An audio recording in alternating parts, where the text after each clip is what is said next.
श्रीमद् भागवत गीता यथारूप। प्रकृति के तीनों गुणों और उनसे संबद्ध कर्म के अनुसार मेरी द्वारा मानव समाज के 4 विभाग रचे गए। यद्यपि मैं इस व्याख्या का सृष्टा हूँ, किंतु तुम यह जान लो कि मैं इतने पर भी अव्यय अकर्ता हूँ। तात्पर्य: भगवान प्रत्येक वस्तु के सृष्टा है। प्रत्येक वस्तु उनसे उत्पन्न है, उनके ही द्वारा पालित है और प्रलय के बाद प्रत्येक वस्तु उन्हीं में समा जाती है।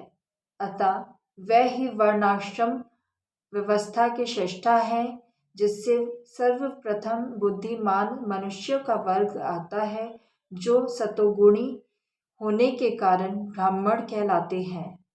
द्वितीय वर्ग प्रशासक वर्ग का है, जिन्हें रजोगुणी होने के कारण क्षत्रिय कहा जाता है। वर्णिक वर्ग या वैश्य कहलाने वाले लोग रजो तथा तमोगुण के मिश्रण से युक्त होते हैं और शुद्ध या शमिक वर्ग के लोग तमोगुणी होते हैं।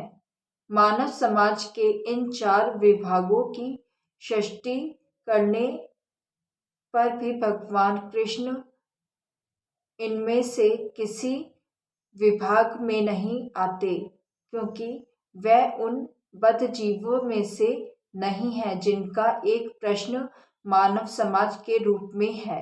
मानव समाज भी किसी अन्य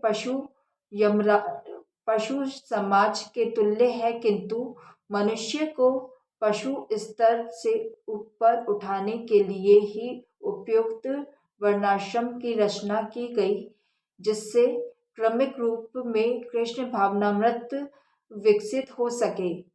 किसी विशेष व्यक्ति की किसी कार्य के प्रति प्रवृत्ति का निर्धारण उसके द्वारा अर्जित प्रकृति के गुणों द्वारा किया जाता है।